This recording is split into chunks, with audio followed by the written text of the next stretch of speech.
আমি আজকে লঙ্কার পকোড়া বানাবো। লঙ্কার পকোড়া বানাতে গেলে প্রথমে লঙ্কাটাকে করে চিড়ে নিতে হবে। চিড়ে নিতে হবে। আচ্ছা। চিড়ে ভিতরের যে বীজগুলো আছে না, এই যে বীজগুলো আছে, শিরাটা আছে, এটা থাকলে অত খেতে ভালো লাগবে না। পিলারে দিয়ে পরিষ্কার করে নিতে হবে। এই যে পরিষ্কার করে নিতে হবে। চামচের পেছন দিয়েও করা যায়। চামচের পেছন দিয়েও করা যাবে। এই যে ভিতরে পিলারগুলো দিয়ে এরকম পরিষ্কার করে নিতে হবে। আচ্ছা। পরিষ্কার হয়ে গেল। পরিষ্কার হয়ে গেছে। এগুলোকে আবার একটা নামও আছে জানো তো, সিমলা মির্চ। হ্যাঁ, এগুলো প্রতিটা বাজারেই পাওয়া যায়। বাজারে লঙ্কা, বড় বড় লঙ্কাগুলো পাওয়া যায়। লঙ্কা করছি, লঙ্কাটা চিড়ে নিলাম। লালগুলোকে দেখতে ভালো লাগে। এই যে ভিতরটাকে ভালো করে পরিষ্কার করে নিই। এই যে পরিষ্কার হয়ে গেল। পরিষ্কার হয়ে গেছে। এবার ভাজবো।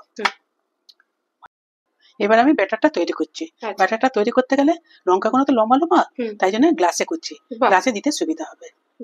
ভালো বুদ্ধি। হ্যাঁ, গ্লাসে দিচ্ছি 1 চামচ।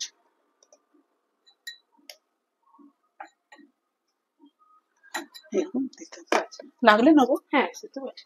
একটু লঙ্কা কুড়ি দিলাম। লঙ্কা কুড়ি দিচ্ছি। নুন দিচ্ছি। খাবার সোডা 1 চিমটে দিচ্ছি। আর সরষের তেল তুমি দিতেও পারো, নাও পারো। সরষের তেল দিচ্ছি।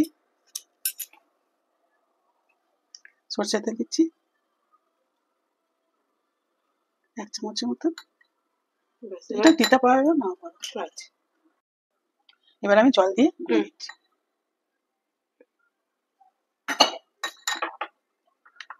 ভালো করে ফেটিয়ে নিতে হবে।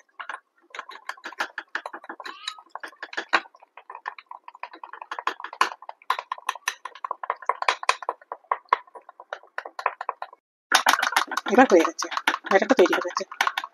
খুলে দেখো কিরকম হয়েছে। খুব পাতলাও না, খুব ঘনও না। এরকম করে ভালো করে ফেটাতে হবে। হয়ে গেছে, তেলটা গরম হয়ে গেছে। এবার দিচ্ছি।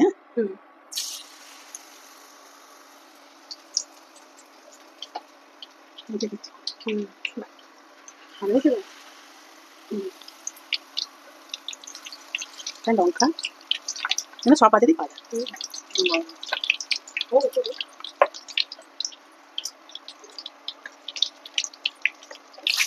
এটা তোমাকে জ্বালাচ্ছে, তুমি করছে না।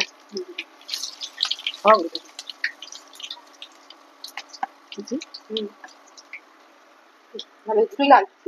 হ্যাঁ, দুটোই লাল। লাল হয়ে গেছে। সবুজ এনেছিল, লাল হয়ে গেছে। না, লালও ছিল কিছু। লাল ছিল না। হ্যাঁ, এবার হয়ে গেছে। এবার নামিয়ে নিচ্ছে। এবার বাকিগুলো তৈরি করি।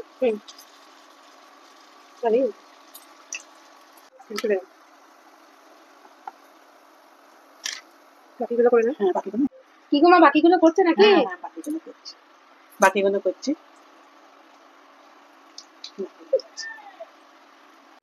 এই দেখো মা রেডি করে ফেললো একদম ভাতের সাথে গরম গরম মুচমুচে লঙ্কার পকোড়া।